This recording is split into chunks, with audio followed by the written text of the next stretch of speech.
This is the Merrill ANL-121 head.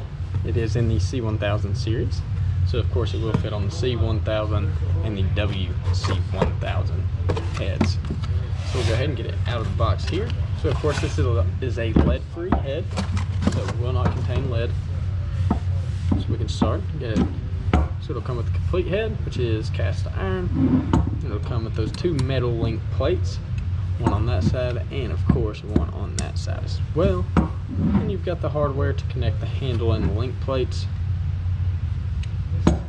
And in here, put that up right there. You can see you've got that pivot connector and the packing nut.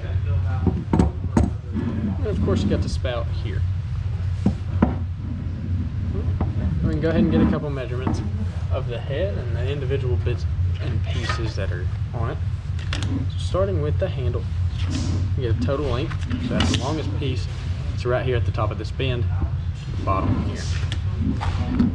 Total length of the handle measures right at 5 inches.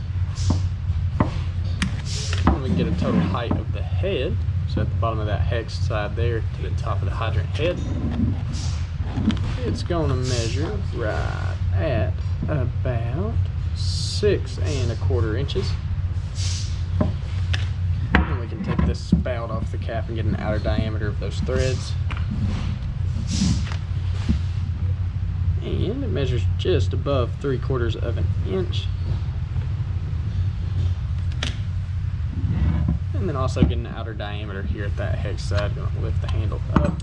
It's a lot easier to measure. So with an outer diameter there at that hex, it's going to measure right at 2 inches.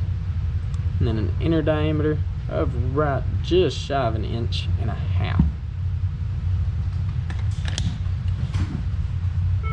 Yeah, so once again, this is the Merrill C1000 hydrant head.